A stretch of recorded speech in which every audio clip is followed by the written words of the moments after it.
এই জামানায় গুনাহ থেকে বাঁচার জন্য মামুলি চেষ্টা যথেষ্ট নয়। সামান্য চেষ্টায় আল্লাহর নাফরমানি থেকে বাঁচা যাবে না। এক নজর হেফাজত করা পৃথিবীতে বর্তমানে সবচেয়ে বড় কঠিন যুদ্ধ, চ্যালেঞ্জের নাম নজর হেফাজত করা।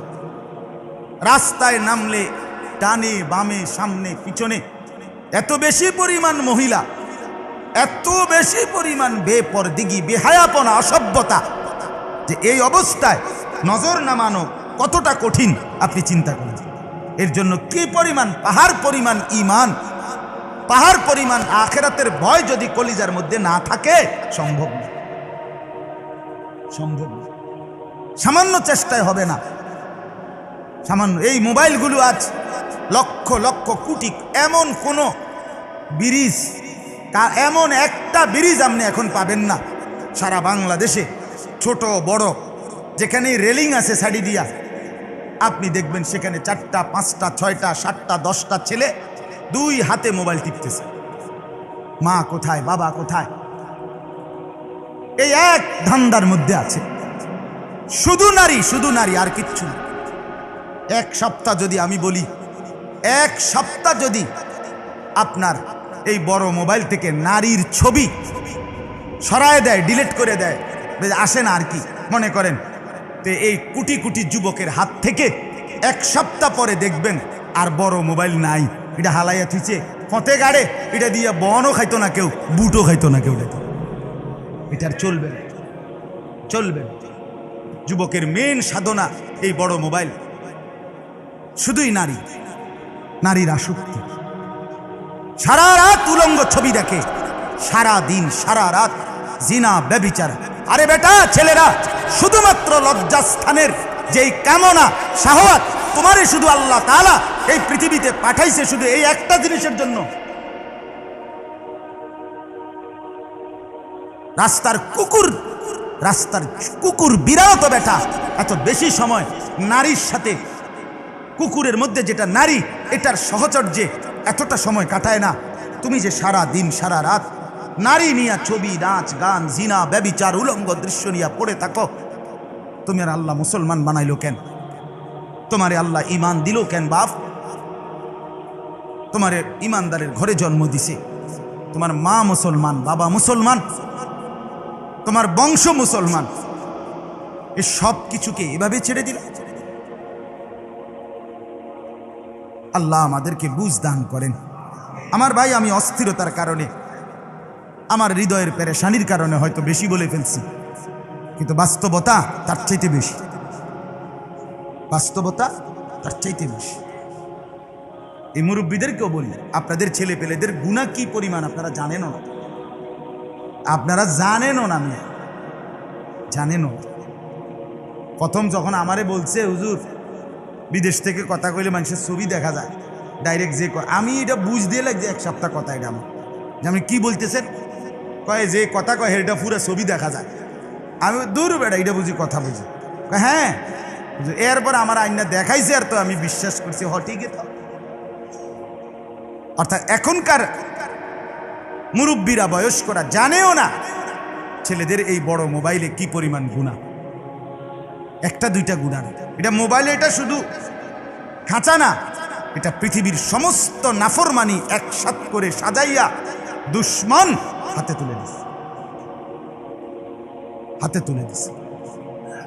ছেলেদের চেহারা, সুরত, চলন বলন, কথাবার্তা, উঠা বসা, হাসি, আনন্দ, আবেগ, অনুভূতি, আচরণ, উচ্চারণ, কোনো কিছুর লগে আপনি কোরআন, হাদিস, আলেম ওলামা, ইসলাম, মুসলমান, গ্রাম, সমাজ, মা বাবার ঐতিহ্য, বংশের ঐতিহ্য, কোনোটাই মিল পাইতেন না। সম্পূর্ণ আলাদা এক। বুঝেন নাই কথাটা? মানে আমগুলোর লগে মিল পাইতেন না এটার কোনো। চুল এটা আপনি জিগাইলেন না যে কিরে বাপ এটা কি চুল? আমাকে বাপ দাদা 14 গোষ্ঠী জীবনে এই চুল রাখলাম না, তুই এটা কি চুল রাখি? এ ফ্যান এটাই রুমকা তোর, তুই এমনি হাসস কা? তুই যে এমনি সারাদিন সিদ্ধি হারস কেন? কিছুই জানে না সে। তার সব সাজগোজ, অনুভূতি, আবেগ সব মোবাইল, টাকা তার বাপের, কিন্তু সাজগোজ চলাফেরা সব দুশ্মনের। টাকা দিবে আমার বাপ, কিন্তু সাজবো আমি, চলবো আমি বেঈমান যেভাবে আমারে সাজায় দেয়। ইহুদি, খ্রিস্টান, কাফের, মুশরিকরা আমারে যেভাবে সাজায় দেয়, বলেন নাউজুবিল্লাহ। আমার ভাই, আমি যে আয়াত পড়ছি লম্বা, এর মূল মাকসাদ এটা বুঝানো। সূরা কাহাফ কোরআনুল কারীমের 15 নম্বর পারা, 18 নম্বর সূরা, সূরা কাহাফ এর কয়েকটা আয়াত আমি তেলাওয়াত করেছি। মূলত এই আয়াতগুলোর তেলাওয়াতের আগে সূরা কাহাফ এটাই কেন পড়লাম, এই পড়ার উদ্দেশ্যটা বলার জন্যই এতগুলো কথা বলছি। সূরা কাহাফ থেকে আমি তেলাওয়াত করছি প্রথমে 8টি আয়াত। 18 নম্বর সূরা এটা কোরআনের। এই সূরাটা অনেক গুরুত্বপূর্ণ একটি সূরা। আল্লাহ নবী সাল্লাল্লাহু আলাইহি ওয়াসাল্লাম এই সূরাটার একটা সবচেয়ে বড় যেই ফজিলত নবীজি বলছেন, এই সূরাটা হলো একজন ইমানদারকে দাজ্জাল থেকে বাঁচাবার জন্য সবচেয়ে বড় একটা রক্ষা কবচ, হাতিয়ার।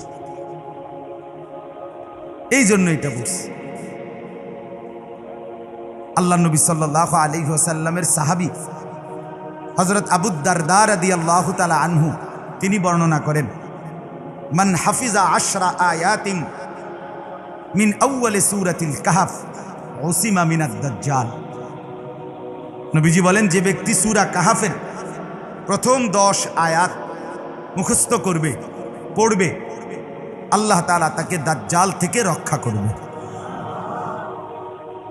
এই সাহাবীর থেকে বর্ণিত আরেকটি রিওয়ায়াত আবু দারদা, আরেকটা হাদিস, মান কারা আল 10 আল আওয়াখির মিন সূরাতিল কাহফ উসিমা মিন ফিতনাতিদ দাজ্জাল।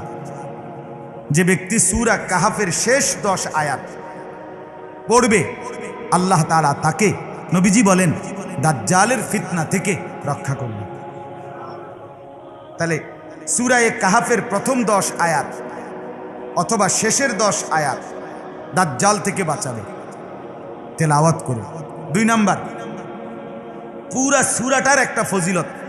নবীজি সাল্লাল্লাহু আলাইহি ওয়াসাল্লাম বলেন, যে ব্যক্তি শুক্রবার দিন, এই আগামীকাল কি বার? প্রত্যেক জুমাবার শুক্রবার যে ব্যক্তি সূরা কাহাফ পড়বে, 1 নম্বরে আল্লাহ তাআলা তার জন্য তার পায়ের নিচ থেকে আসমান পর্যন্ত পুরাটা জায়গা নূর দিয়ে পূর্ণ করে দিবে। কোন সূরা? 2 নাম্বার, আল্লাহ তাআলা আগামী জুমা পর্যন্ত তাকে যাবতীয় ফিতনা থেকে রক্ষা করবে। 3 নাম্বার, আগামী জুমা পর্যন্ত যদি দাজ্জাল বের হয়, নবীজি বলছেন আল্লাহ তাআলা তাকে দাজ্জাল থেকেও বাঁচায় দেবে। তাইলে সূরা কাহাফ এমন একটি সূরা, যেই সূরার প্রথম 10 আয়াত কিংবা শেষের 10 আয়াত কিংবা পুরা সূরা তেলাওয়াত, এটা আমাকে আপনাকে দাজ্জাল থেকে বাঁচাবে। কি থেকে বাঁচাবে বলেন? আচ্ছা, এবার শুনেন, রাসূলুল্লাহ সাল্লাল্লাহু আলাইহি ওয়াসাল্লাম হাদিসের মধ্যে বলেছেন, আনদারতুকুমুদ দাজ্জাল, ও আমার সাহাবীরা, আমি তোমাদেরকে দাজ্জালের ব্যাপারে ভয় দেখাচ্ছি। হাদিসের মধ্যে আছে নবীজি এই কথাটা প্রথম 3 বার বলছে, সালাসান আনজারতুকুমুদ দাজ্জাল, আনজারতুকুমুদ দাজ্জাল, আনজারতুকুমুদ দাজ্জাল। সাহাবীরা, আমার উম্মত, আমি তোমাদেরকে দাজ্জালের ব্যাপারে ভয় দেখাচ্ছি, দাজ্জালের ব্যাপারে ভয় দেখাচ্ছি, দাজ্জালের ব্যাপারে ভয় দেখাচ্ছি। এরপরে নবীজি বলেন, ফাইন্নাহু লাম ইয়াকুন নাবিয়্যুন ক্বাবলি ইল্লা ক্বাদ আনযারা উম্মাতাহু।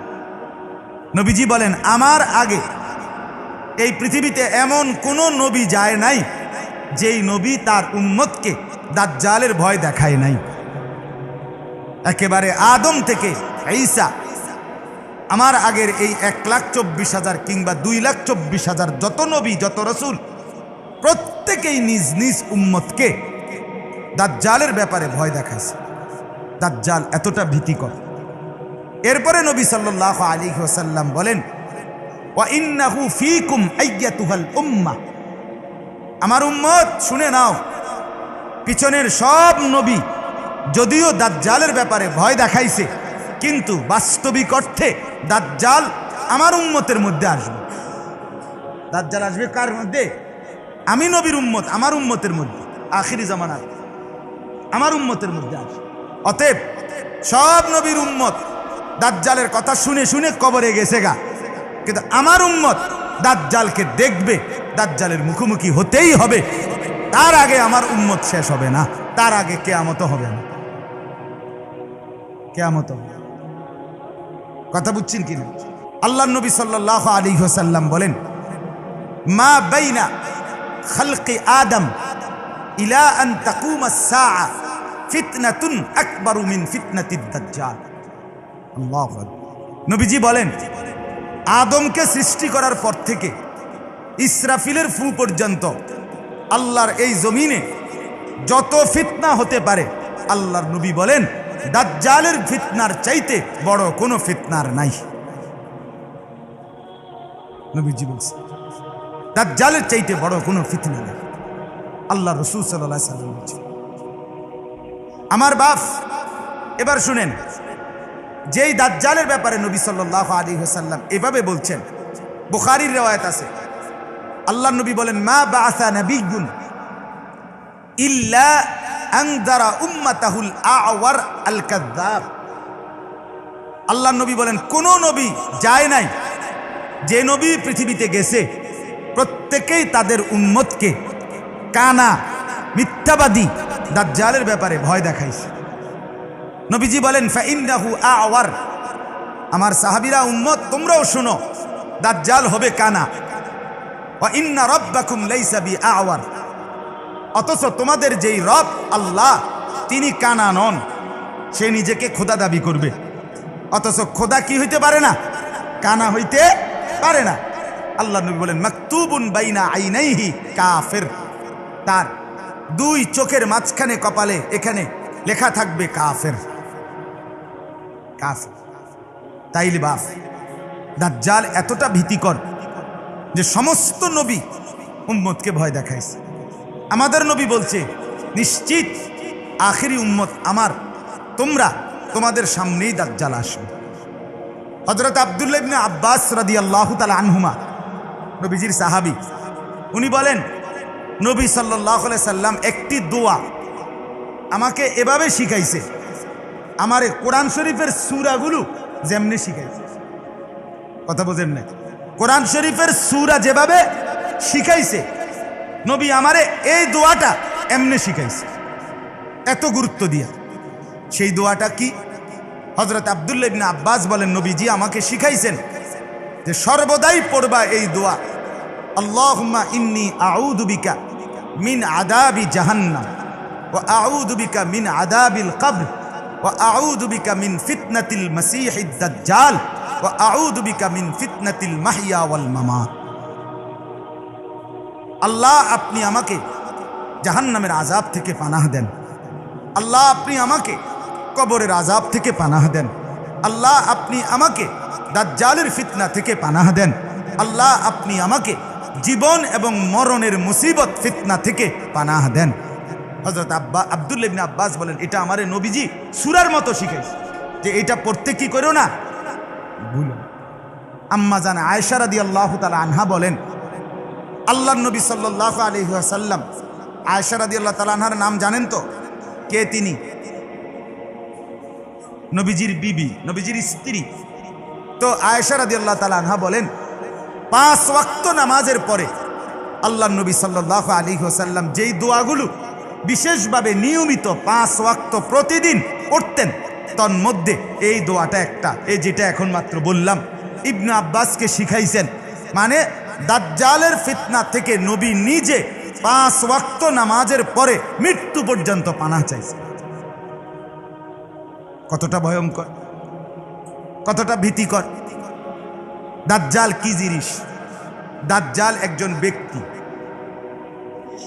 যে আখিরি জামানায় প্রকাশিত হবে, হয় আমার সামনে, নয় আমার ছেলের সামনে, নয় আমার ছেলের ছেলের সামনে। আসবেই নিশ্চিত, আমাদেরই প্রজন্মের কারো না কারো কাছে আসবে, আমাদের ধারাবাহিকতা সামনে যেহেতু, তাহলে পিছনে যাওয়ার আর কোনো সুযোগ নাই। দাজ্জাল, আল্লাহ নবী সাল্লাল্লাহু আলাইহি ওয়াসাল্লাম বলেন, এক নম্বরে নবীজি পরিচয় বলছেন কয়েকটা মোটা দাগে। এক নম্বর শাবুন, দাজ্জাল হলো একটা যুবক। দুই নম্বর, রাসূলুল্লাহ সাল্লাল্লাহু আলাইহি ওয়াসাল্লাম হাদিসের মধ্যে দাজ্জালের বিশেষ যেটা পরিচয় বলছে সেটা হলো তার চুল। দাজ্জালের চুলের ব্যাপারে নবীজি সব হাদিসে বর্ণনা করছে, বিশেষভাবে বলছে চুলের ব্যাপারে। কেমন চুল? আল্লাহ নবী সাল্লাল্লাহু আলাইহি ওয়াসাল্লাম বলেন কাতাতুন, এই একটা রিওয়ায়াত, দাজ্জালের চুল হবে এলোমেলো, আউলা জাউলা। দুই নাম্বার, কোন রিওয়ায়াত আছে জিফালুশ শার, দাজ্জালের চুল হবে ভীতিকর, বিদঘুটে। বোঝেন না এটা কিতারে, আমরা যেমন কই এটা কিতারে রাখছে তুই চুলে এরকম। দাজ্জালের চুল হবে ভীতিকর, ভয়ঙ্কর, বিদঘুটে। তিন নাম্বার, আল্লাহ নবী সাল্লাল্লাহু আলাইহি ওয়াসাল্লাম বলেন দাজ্জালের চুল মিন ওয়ারাইহি হুবুক